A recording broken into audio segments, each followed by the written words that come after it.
ሀ ለ ሀ መ ሰ ረ ሰ ሸ ቀ በ ተ ቸ ሀ ነ ኘ አ ከ። እነዚህን ፊደሎች ወደ ጎን መቁጠር ቻላችሁ ማለት የአማርኛ የፊደል ገበታን ግማሹን አወቃችሁ ማለት ነው።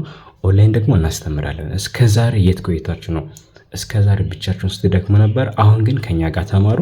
ይህን ስልክ ቁጥር ሴቭ አድርጉትና ከዚህ ጋር የሚታየውን ቁጥር ማለት ነው በኢሞ፣ በቴሌግራም፣ በዋትሳፕ የትም ከኢትዮጵያ ሆናችሁም ዱባይ፣ ሳውዲ አረቢያ፣ ኩዌት፣ የትኛውም አረብ ሀገርም ከአረብ ሀገሮች ለእናንተም ለልጆቻችሁም ለህፃኖችም እናስተምራለን። ሴቭ አድርጋችሁ ብቻ ደውሉልኝ። አሁን እነዚህን ሙሉ ፊደሎችን አሁን ወደ ጎን እያነበብን እንለማመዳለን። በቀጣይ በክፍል 2 ደግሞ ከዚህ ወደ ታች ያሉ ፊደሎችን እናነባለን ማለት ነው። ስለዚህ ይህን ቁጥር ሴቭ አድርጋችሁ ደውሉልኝ። ባላችሁበት በየቀኑ አንዳንድ ሰዓት አስተማሪ ተመድቦላችሁ ከኔ ጋር መማር፣ ማጻፍ፣ ማንበብ ማክሲመም በ3 ወር ትለምዳላችሁ ማለት ነው። አሁን ወደ ትምህርታችን እንሄዳለን። ይሄንን ሙሉ ተከታተሉ። እሺ የመጀመሪያ ፊደሎች ሀ ለ ሀ መ ሰ ረ ሰ ሀ ሸ ቀ በ ተ ቸ ሀ ነ ኘ አ ከ ይሄን ብለናል። አሁን ደግሞ ወደ ጎን አነባቸዋለን። እሺ ሀ ሁ ሂ ሃ ሄ ህ ሆ ለ ሉ ሊ ላ ሌ ል ሎ ሀ ሁ ሂ ሃ ሄ ህ ሆ። ይሄን ሀ ይሄም ሀ ነው።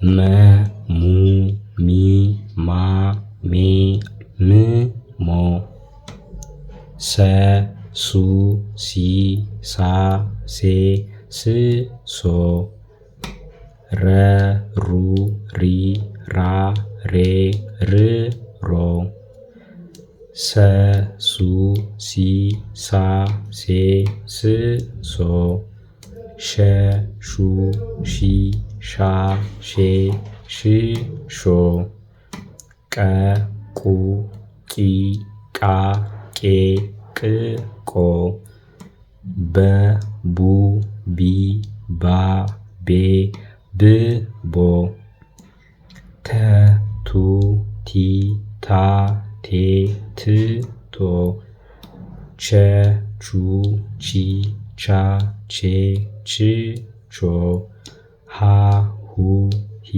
ሃ ሄ ህ ሆ ነ ኑ ኒ ና ኔ ን ኖ ኘ ኙ ኚ ኛ ኜ ኚ ኞ አ ኡ ኢ አ ኤ እ ኦ ከ ኩ ኪ ካ ኬ ክ ኮ። ይሄን ይመስላል ማለት ነው። ቀጣዩን ደግሞ በሁለተኛው ፖስት ክፍል 2 እለቅላችኋለሁ። ለዚህ ትምህርት ይሄን የዩቲዩብ ቻናል ደግሞ ሰብስክራይብ አድርጉ። ኮመንታችሁን ማንኛውም ኮመንት ጻፉልኝ። መሰራት እንዲሰራላችሁ የምፈልጉት ቪዲዮ ካለ ኮመንት ላይ ጻፉልኝ። መማር የምትፈልጉ ተማሪዎች ደግሞ ማንም ሳይፈራ ይደውል። እኛ ጋር መጥቶ መጻፍ ማንበብ ሳይችል የተመለሰ ሰው የለም። ይሄን ይመስላል። መልካም ጊዜ